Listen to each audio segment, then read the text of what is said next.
ట్రంప్కి చెంప చెళ్ళు అనేటటువంటి సమాధానం ఇచ్చారు నరేంద్ర మోడీ. నోరు మెదపట్లేదు, నోరు విప్పట్లేదు అన్నారు కదా.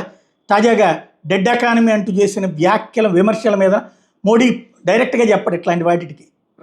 వాజ్పేయి అయినా అంతే, ఈయనైనా అంతే, నర్మగర్భంగా ఘాటుగా ఇస్తారనమాట.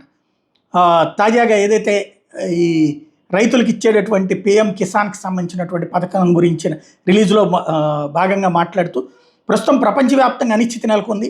అన్ని దేశాలు తమ తమ సొంత ప్రయోజనాలపైన ఎక్కువగా దృష్టి పెడుతున్నాయి. భారత్ కూడా అతి త్వరలోనే 3వ అతిపెద్ద ఆర్థిక వ్యవస్థగా మారబోతుంది. అందువల్ల ఇప్పుడు మన ఆర్థిక ప్రయోజనాల మీద మరింత అప్రమత్తంగా ఉండాల్సిన అవసరం ఉంది. ఇందుకోసం కేంద్ర ప్రభుత్వం అన్ని చర్యలు తీసుకుంటుందని ప్రజలకు భరోసా ఇచ్చారు. రాజకీయ పార్టీలు కూడా విభేదాలను పక్కన పెట్టి స్వదేశీ ఉత్పత్తుల విప్లవానికి నడుం బిగించాలి, కేవలం భారతీయులు తయారు చేసిన వస్తువులు మాత్రమే కొనుగోలు చేయాలని చెప్పి పిలుపునిచ్చారు. ఇటీవల భారత్ రష్యా బంధం మీద ట్రంప్ స్పందిస్తూ ఇద్దరు ఏది మృత ఆర్థిక వ్యవస్థలు దిగజార్చుకొనియండి, కలిసి మొనగనియండి అని విమర్శలు గుప్పించినటువంటి నేపథ్యంలో న్యూఢిల్లీ మీద 25% సుంకాలు విధించినటువంటి అగ్రరాజ్యాధినేత రష్యా నుంచి చమురు కొనుగోలు చేస్తే అదనంగా పెనాల్టీలు ఉంటాయని హెచ్చరించడం.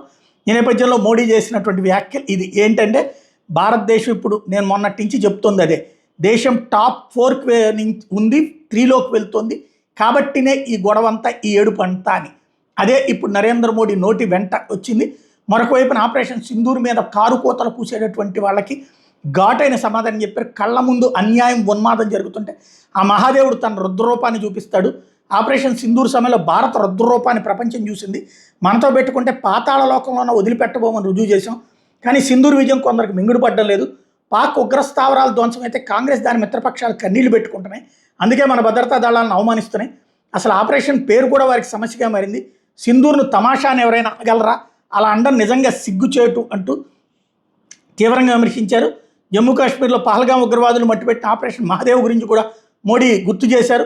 ఆ మహాదేవుడు ఆశీస్సులతోనే పహల్గాంకి ప్రతీకారం తీర్చుకోగలిగాం. అయితే కొందరు ఆపరేషన్ జరిగిన సమయాన్ని కూడా అనుమానిస్తున్నారు. దానికి నేనేం చేయగలను? ఉగ్రవాదులు దొరికినప్పుడు చంపకుండా వారాలు చూసుకోవాలి, లేదంటే ఆడు పారిపోయేందుకు అవకాశం ఇవ్వాలంటూ మోడీ దుయ్యబట్టారు. ఇవాళ ఇంకొక 3 ఎన్కౌంటర్లో లేచిపోయారు.